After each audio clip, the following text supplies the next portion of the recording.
Hiya, welcome to Craftwerk. I'm Ruthie. First of all, I just wanted to say a massive thank you for all the support on my last video.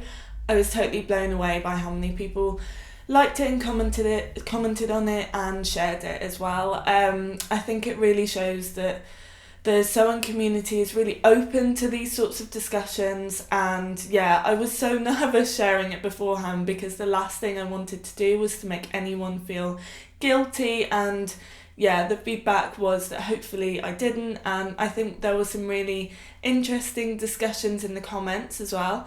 So this video is kind of following on from that a little bit, so if you haven't had a look, then go and check it out now. So as it's still Fashion Revolution week, I thought I would continue with the theme a little bit, but don't worry, I will be going back to sort of more regular videos next week, but this one's a little bit of a sew and tell. Particularly because this week I have been focusing on something that I said I would do in my last video. Thought I'd give you a little bit of an update of how I'm getting on with some of those things. Today I'm going to be talking about hashtag Sewingleftovers, which was started by Shawnee of Magnificent Thread, which I talked about last week, and I'll link down below. It's just a challenge basically, so you don't have to do it within a time frame, there's no prizes or anything like that. But it's just that Shawnee wanted to use up some of her leftovers, and lots of people have joined in, and I particularly really wanted to join in because my fabric stash is really almost only leftovers. I tend to overbuy in terms of meterage on the fabric, but that's partly because I tend to buy sample fabrics, so usually I have to buy the whole length. So yeah, I have a lot of leftovers in my drawers, so I thought this week was a really good week to try and focus my sewing energy and my creative energy on that. And I've made a few things just this week, in fact just in one evening, and I'll talk to you more a little bit about that and the process and my thought process behind doing that. But I just wanted to show you what I've made first, because maybe it'll give some ideas, and also these are kind of little mini reviews on a couple of patterns as well, and it's a little bit different to what I usually do. So some of these things aren't garments, but some of them are. Anyway, the first thing that I wanted to show you is actually something that I made quite a while back when it was getting a little bit cold.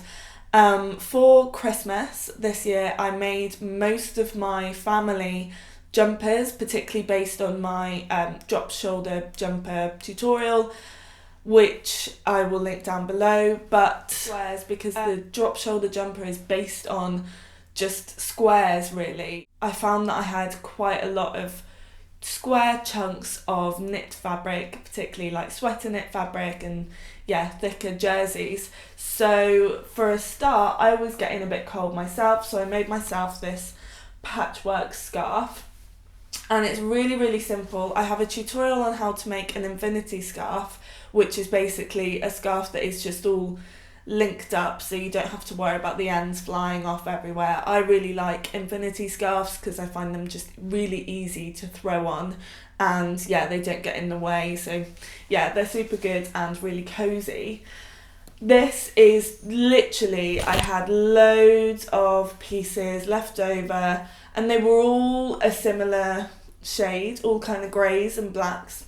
So I just sewed them together to make the tube that I needed for the scarf. So yeah, go check out my tutorial and I think you'll know what I mean there. And it's really simple to make more patchwork things. Obviously these are really big chunks, but I then made loads more for presents and stuff.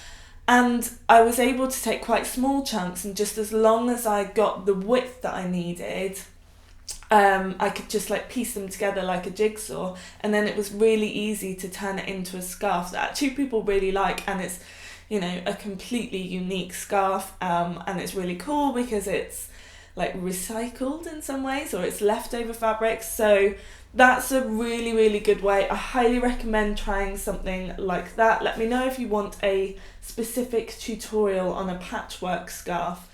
The next thing I want to show you is behind me, but I will insert some images. It's a sewing machine cover. Now, this fabric was a leftover from some curtains from IKEA that I needed to shorten.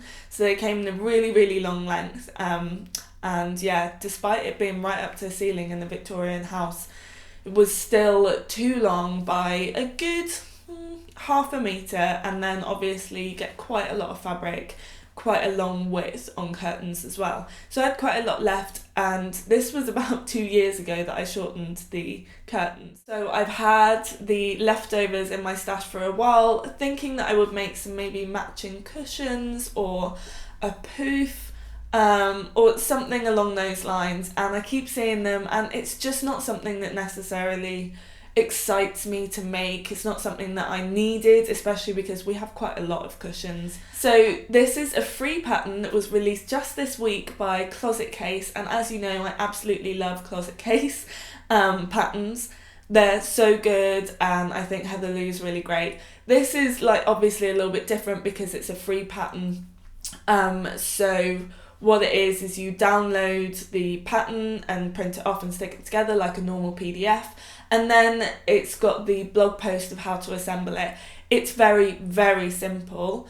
So if you have sewn a few things, then you will easily be able to do this. I did it in, well, probably with assembling and stuff like that, it probably took about an hour and a half. It's worth measuring your machine beforehand as well, and then it's really easy pattern adjustments. It was really easy to do that. I did it partly because I knew I didn't have a lot of fabric to play with. So yeah, that's a big tip for sewing with leftovers, is be really, really sure about what you're going to cut out, unless you're going to use the leftovers as a muslin, which is another option. But yeah, especially if you don't have very much, then you have to do a little bit more sort of pattern Tetris, I think people call it, where you know, you're moving things around and maybe you might have to cut a few things off grain. This case, not so much. Luckily, the pieces are generally like square pieces, and obviously what I got from the bottom of the curtain was just perfect rectangles. Unfortunately, I don't have enough left to make a serger cover, which I would have really liked to do, or overlocker cover if you're British like me, but they call it a serger cover, so that's why that's in my head. But I think I've got enough either to do the side panels or the main cover over the top. So if I can get a green or even just a white canvas, I think I've got some white canvas in my stash. Obviously now I've done one, I want them both to be like matching. That would be nice, or at least on a theme. But yeah, it is really good. It's obviously a bit more fabric than some other like sort of stash busting or leftover projects, but you still only need like about a metre for both or something, so it's really, really easy to do from leftover fabrics. And yeah, I think it's really great. It's just another nice sort of piece of homeware that looks really good. I'm probably going to cut a bit in the top to let out the handle, and obviously I'll finish the edges of that as well, and then it'll be easier to move around whilst keeping the cover on.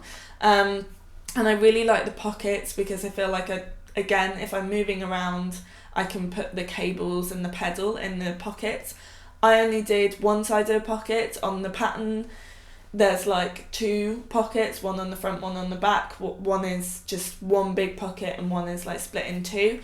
I didn't feel like I needed the big pocket, and also I was trying to save fabric so that I could make the overlocker cover as well.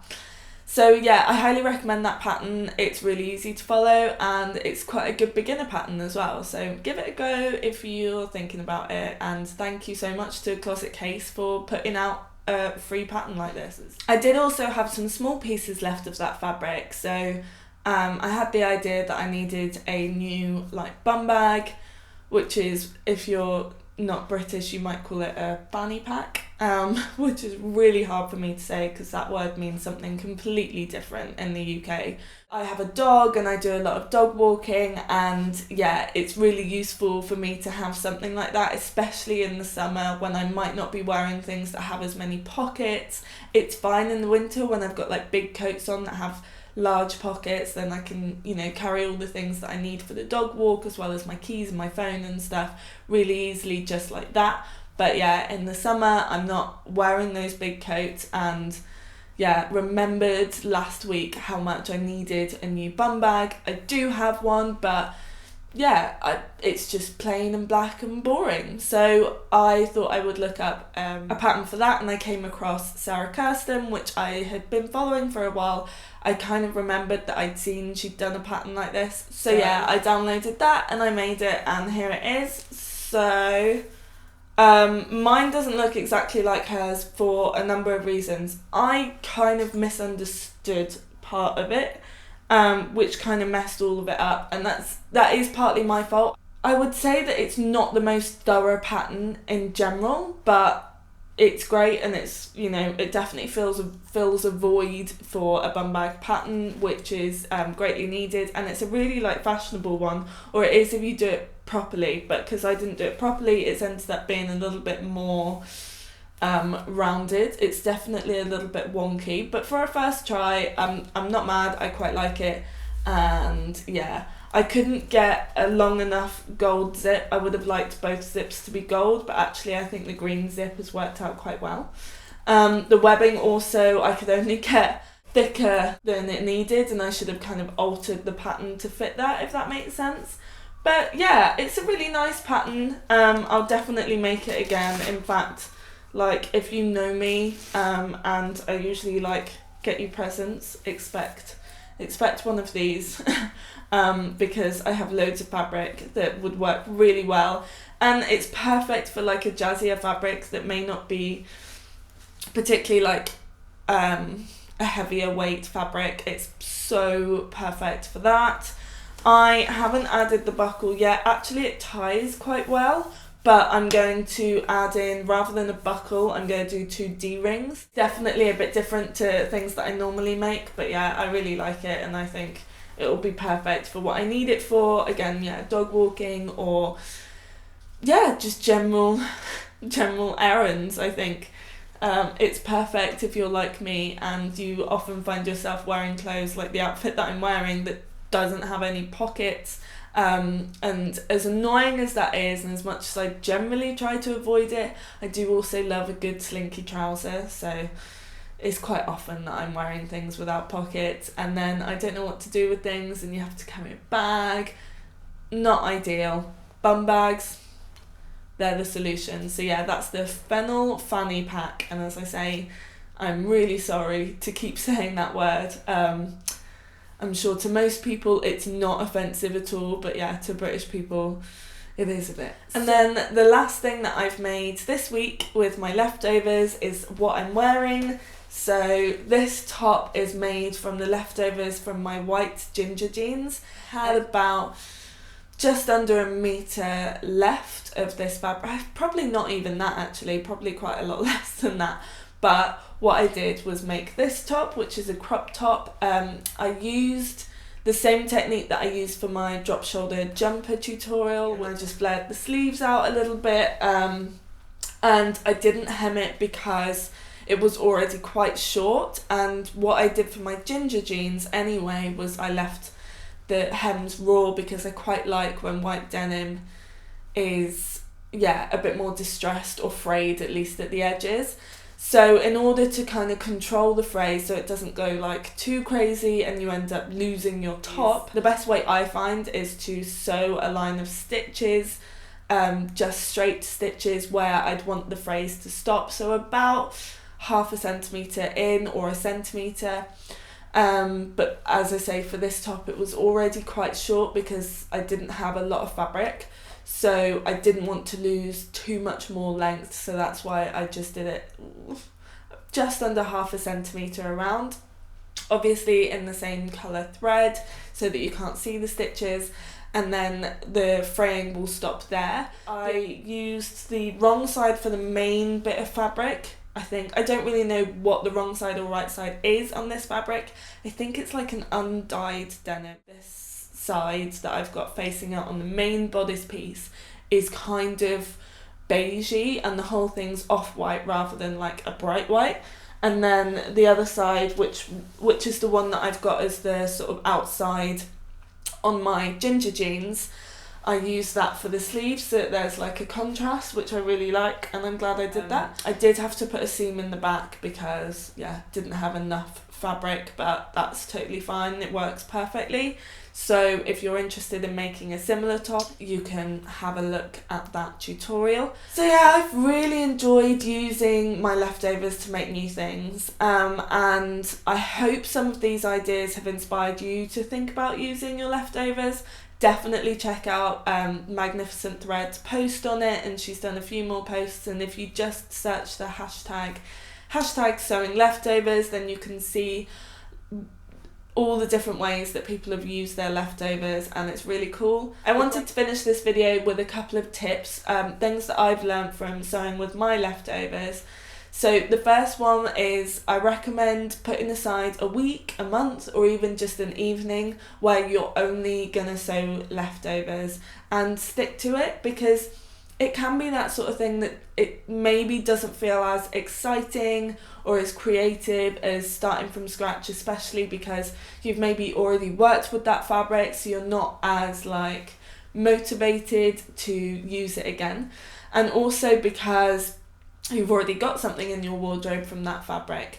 So definitely, yeah, I definitely recommend putting aside like an evening. I did this top, my sewing machine cover, and my bum bag all in one evening, cut out and constructed, and even, you know, sticking the PDFs together and stuff. So yeah, putting aside some time where you're only going to sew with your leftovers can be really, really helpful. The next one is don't be afraid of mixing texture and colours and patterns. You can always dye things afterwards, and that's something that I'm going to be doing as well, and I'll maybe show you again what I do. My next tip is to brainstorm. Get a Pinterest board going, or just get a little folder on your computer, or a brainstorm on pen and paper. Every time you see something that uses a small amount of fabric that you like, then just add it to your list, and then before you know it, you will have a great resource of things. I will also link down below of